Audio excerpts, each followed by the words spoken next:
Welcome to Remembering Legends, a place where Sandra honors the lives of unforgettable individuals whose legacy still speaks through time.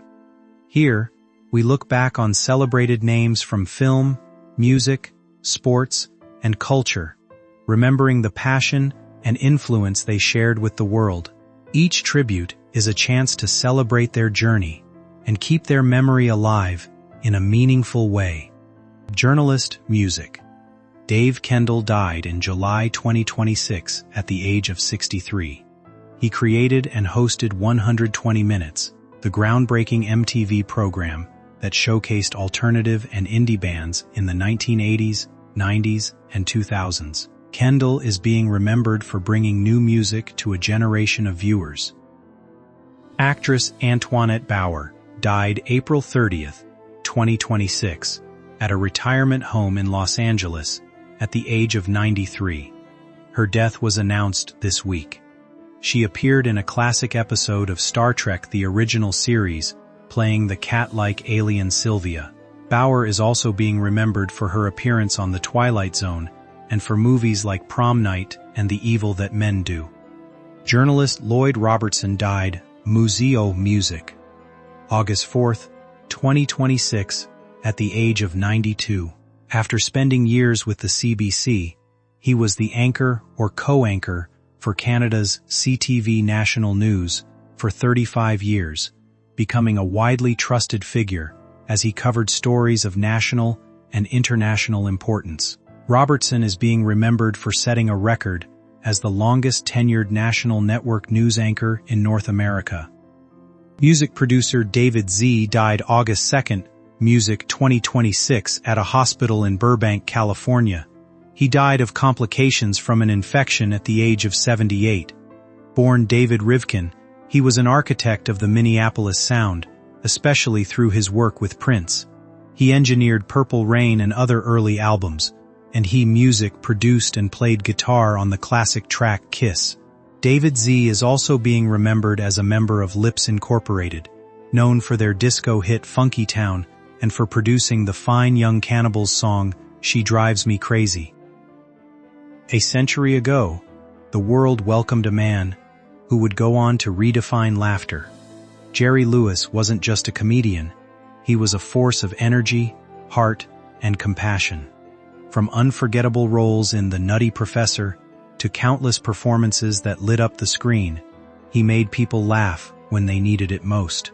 But beyond the spotlight, he carried a deeper purpose. Through his tireless work with the Muscular Dystrophy Association, he helped raise over $2 billion, changing lives along the way. When he passed at 91, he left behind more than memories. He left a legacy of joy, generosity, and humanity. Sylvester Stallone. The name alone conjures images of clenched fists, bruised faces, impossible odds, and a man standing back up when everything around him says he should stay down. Rocky Balboa and John Rambo became more than movie characters. They became symbols of endurance, sacrifice, and the stubborn refusal to surrender. For more than 5 decades, Stallone has embodied the underdog who keeps fighting long after everyone else has written him off. But the story behind that legendary image is far darker than the movies ever revealed.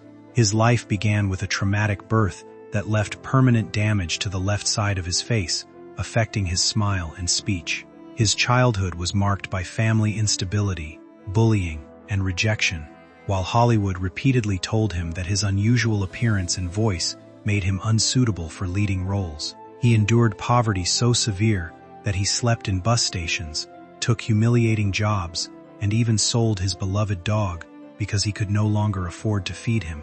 Then came Rocky, the script that changed everything. Yet even that breakthrough demanded an extraordinary sacrifice. Stallone reportedly rejected increasingly large offers because producers wanted another actor to play the boxer he had created. He chose uncertainty over surrender.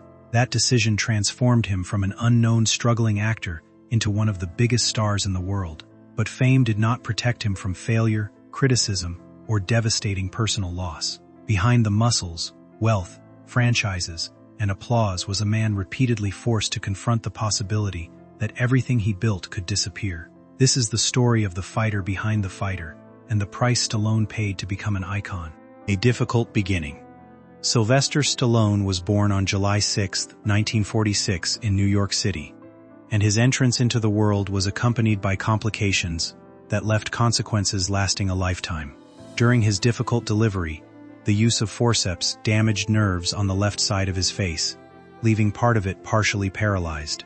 The injury affected his lower lip, facial movement, and speech, creating the distinctive slurred delivery that audiences would eventually recognize everywhere.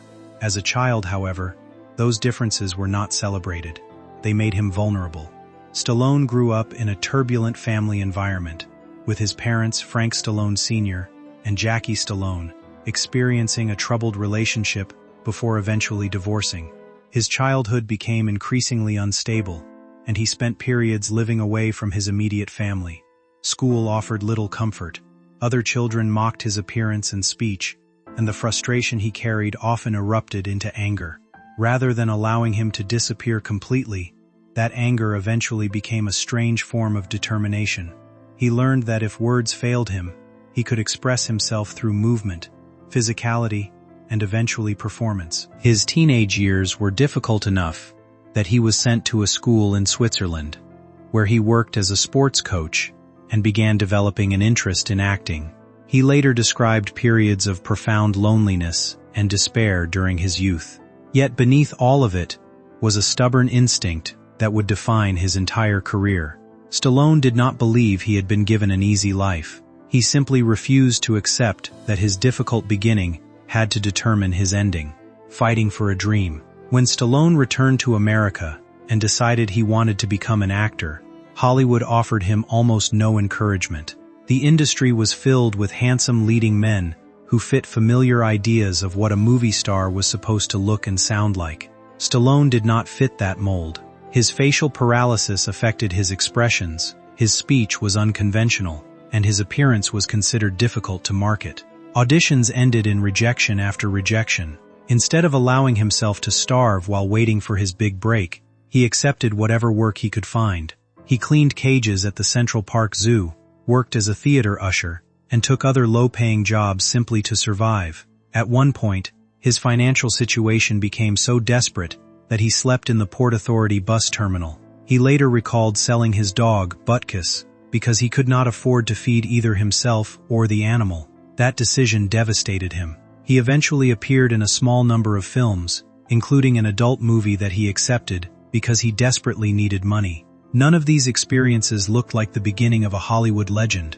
They looked like the final stages of a dream collapsing. But Stallone kept writing. He understood that acting alone might never give him control over his future, so he began creating his own opportunities on paper. Then, in 1975, he watched Muhammad Ali fight Chuck Wepner, an underdog who managed to survive against one of boxing's greatest champions. Wepner's refusal to quit inspired Stallone. He saw a reflection of his own life in that battered fighter. Within days, he began writing about an obscure boxer who received one impossible chance. That character became Rocky Balboa, and the script became Stallone's greatest gamble, The Cost of Stardom. The image of Stallone as an unstoppable action machine came with an enormous physical and psychological price. He trained relentlessly for his films, often pushing his body far beyond what ordinary performers would consider reasonable. His characters were expected to appear larger, tougher, and more indestructible with every new installment. That expectation became part of the mythology surrounding him. Yet behind the spectacle was a man aging under the weight of an image created decades earlier. Stallone's career also became inseparable from his personal life. He married and raised a family, while continuing to work at an extraordinary pace. His first marriage to Sasha Chak produced 2 sons, Sage and Sergio. His later marriage to Jennifer Flavin brought 3 daughters, Sophia, Sistine, and Scarlett. For audiences, Stallone represented strength. For his family, he was simply a father whose career often demanded long absences and intense focus. The greatest tragedy of his life arrived in 2012, when his eldest son, Sage Stallone, died at the age of 36. The loss shattered Stallone. Sage had appeared alongside his father in Rocky V, making their connection part of Stallone's public story as well as his private life. But no amount of fame could protect a parent from that kind of grief. Stallone largely avoided turning his son's death into a public spectacle, choosing instead to mourn privately. The fall then came the 1990s, and the Hollywood machine that had once celebrated Stallone began turning away from him. Movie audiences were changing. The action heroes of the previous decade were increasingly treated as relics, and Stallone's enormous muscles, serious delivery, and larger-than-life persona became targets for criticism. His films began receiving weaker reviews and disappointing at the box office. Stop, or My Mom Will Shoot, became one of the most infamous failures of his career, while Judge Dredd, Assassins, Daylight, and other projects struggled to recreate the momentum of his earlier work. The consequences were not merely financial. Stallone's reputation began collapsing. The same industry that had once treated him as royalty now questioned whether he belonged in Hollywood at all. His image became something comedians could parody, and his name became shorthand for an aging action star struggling to remain relevant. Stallone experimented with different genres and tried to prove that he could still reinvent himself. But the failures continued. By the early 2000s, his career had reached one of its lowest points. Some projects disappeared almost without a trace, while others performed poorly. The man who had once been one of the most powerful stars in the world suddenly found himself fighting for relevance. Yet this period also revealed an important difference between Stallone and many performers who disappear after their first era of success. He had already experienced rejection before. He knew what it felt like to be invisible. The difference was that now millions of people were watching him fail. The humiliation was public, but the instinct remained the same. Find another way forward. Rebuilding Rocky, Stallone eventually realized that the answer was not to abandon the characters that had defined his career, but to return to the emotional truth that had made them meaningful in the first place. In 2006, he returned to Rocky with Rocky Balboa, a quieter and more reflective film about an aging fighter confronting the reality that his greatest days were behind him. Critics and audiences responded far more warmly than many expected. The film reminded people why Rocky had mattered in the first place. He was never simply a boxer. He was a man trying to prove to himself that his life still had meaning. Stallone then brought Rambo back in 2008, placing the character in a much darker and more brutal story. Once again, he demonstrated that his iconic characters could evolve with him. The biggest reinvention, however, came with The Expendables. Beginning in 2010, Stallone assembled a collection of veteran action stars and built a new franchise around the generation of performers who had dominated the genre decades earlier. The films became international commercial successes and introduced Stallone to younger audiences who had grown up watching his older movies. At the same time, his career began moving beyond simple nostalgia. He appeared in major franchises and continued writing, directing, and acting. In 2015, he returned to the Rocky universe through Creed, portraying an older Rocky Balboa, mentoring a new generation. His performance earned him an Academy Award nomination for Supporting Actor, decades after his original nominations for the first Rocky. It was a remarkable second act. Hollywood had declared him finished, yet Stallone had once again found a way to make the character of Rocky reflect his own journey. The fighter had aged, but he had not disappeared. More than Rocky. By the time Stallone entered the later decades of his career, his legacy had grown far beyond box office numbers. Rocky had become a symbol of perseverance, while Rambo represented the darker consequences of war and abandonment. His characters were repeatedly placed in situations where victory was uncertain, yet they continued moving forward. That philosophy reflected the pattern of Stallone's own life. He had survived a traumatic childhood, years of rejection, financial desperation, professional humiliation, and the devastating loss of his son. He had watched Hollywood elevate him and later laugh at him. Instead of treating those experiences as proof that his career was over, He repeatedly transformed them into material. His later work demonstrated that he understood something many performers never learn. Longevity is not about avoiding failure, it is about learning how to survive it. Stallone also continued to challenge himself physically and professionally. His work with younger performers in projects connected to Rocky allowed him to pass the torch without completely abandoning the character. Meanwhile, the Expendables films demonstrated his ability to unite generations of action cinema. His public image remained larger than life, but his career increasingly reflected the reality of aging. The impossible physicality of his youth could not last forever. The man who once ran up Philadelphia's steps as Rocky eventually had to confront time itself. Yet that confrontation became another chapter in his story.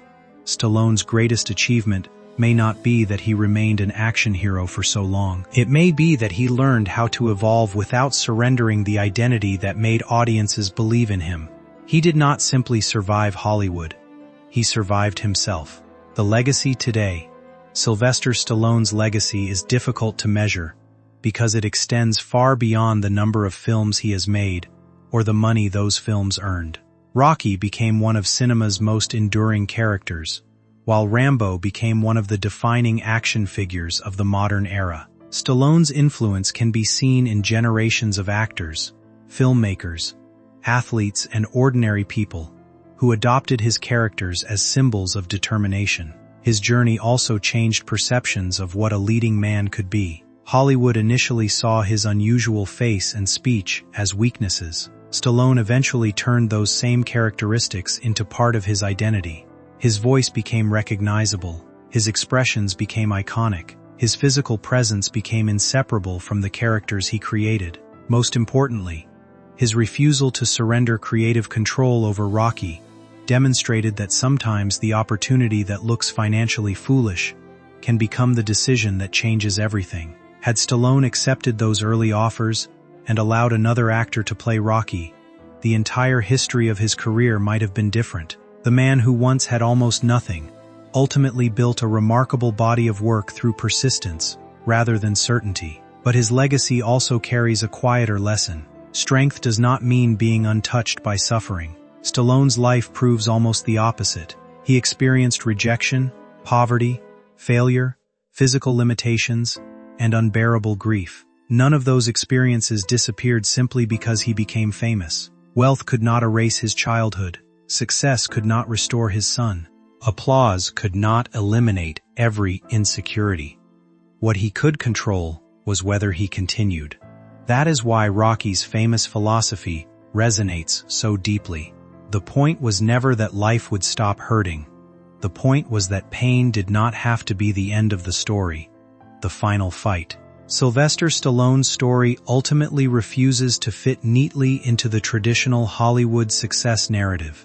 It is tempting to remember only the triumphant moments, Rocky raising his fists, Rambo walking through impossible odds, sold-out theaters, enormous paychecks, awards, franchises, and worldwide fame. But those images mean far more when placed beside everything that came before them. The child whose face was permanently altered at birth became a man mocked for the way he spoke. The teenager who struggled with loneliness became an actor repeatedly rejected by casting directors. The starving performer who slept wherever he could find shelter became the writer who refused to sell Rocky without playing him.